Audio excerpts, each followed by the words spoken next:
আমরা যারা মধ্যবিত্ত পরিবার কেন ধনী হতে পারি না, এই 15টা পয়েন্ট দেখুন। 1 নম্বর, আয়ের তুলনায় অতিরিক্ত ব্যয় করি। সেটা কথা আছে না, cut your coat according to your cloth, ছোটবেলায় পড়েছিলাম। মানে আমার যা আয় তার থেকে বেশি খরচ করলে হবে না, আয় বুঝে ব্যয় করো। 2 নম্বর, সঞ্চয়ের অভাব। ধনী হওয়ার জন্য নিয়মিত সঞ্চয় করা উচিত। অপরিকল্পিত বিনিয়োগ মানে ভুল সিদ্ধান্ত প্ল্যান মাফিক না করার জন্য আনপ্ল্যান খরচা করা। 4 নম্বর, বাড়তি ঋণের বোঝা মানে ধনী হওয়ার পথে বাধা সৃষ্টি করে উচ্চ ঋণ, যেগুলো পার্সোনাল লোন বা ক্রেডিট কার্ড লোন সেগুলো। 5 নম্বর, আর্থিক শিক্ষার অভাব। সঠিক আর্থিক পরিকল্পনা যদি জানেন তবে আপনার সম্পদ বৃদ্ধি হয়। 6 নম্বর, উপার্জনের সীমাবদ্ধতা মানে পরিবারের উপার্জনকারী সংখ্যা কম।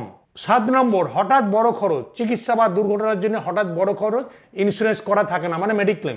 8 নম্বর, প্রকৃত মূল্যবান সম্পদ তৈরি না করা, কারণ আমরা শুধুমাত্র ভোগপণ্যে বিনিয়োগ করি, বাট দীর্ঘমেয়াদী যেগুলো সঞ্চয় মানে সেভিংস হবে সেখানে ইনভেস্ট করি না। 9 নম্বর, শো আপ করার জন্য, লোককে দেখানোর জন্য খরচ, মানে লোককে দেখাবো সমাজে আমার স্ট্যাটাস, আমি এই আমার ইনকাম কত, সেটা দেখাতে গিয়ে আমরা উচ্চ খরচা করে ফেলি। 10 নম্বর, আর্থিক পরিকল্পনার অভাব। দীর্ঘমেয়াদী আর্থিক পরিকল্পনা এবং ডিসিপ্লিন না হলে সম্পদ তৈরি হয় না। 11 নম্বর, নিয়মিত বাজেট না করা। বাজেট না করে আমার অনেক ভিডিও আছে, আয় আর ব্যয়ের বাজেট করলে বুঝতে পারবেন আপনার মাসিক খরচ কত। 12 নম্বর, সঞ্চয় এবং বিনিয়োগের মানে বোঝা। সঞ্চয় মানে কি, বিনিয়োগ মানে কি, শুধু সঞ্চয় মানে আলাদা, সেটাকে জানা উচিত। 13 নম্বর, আর্থিক সংকটের মোকাবিলা করা, যে আমার হাতে যখন কোনো বিপদ হবে সেই রকম প্ল্যানিং আছে কি না।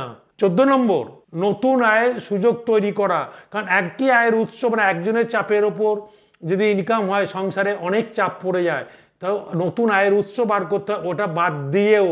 15 নম্বর, মানসিক সীমাবদ্ধতা।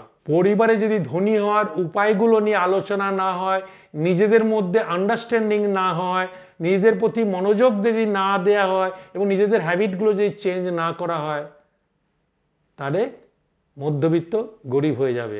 আর যদি এগুলো করেন মধ্যবিত্ত ধনী হবেন।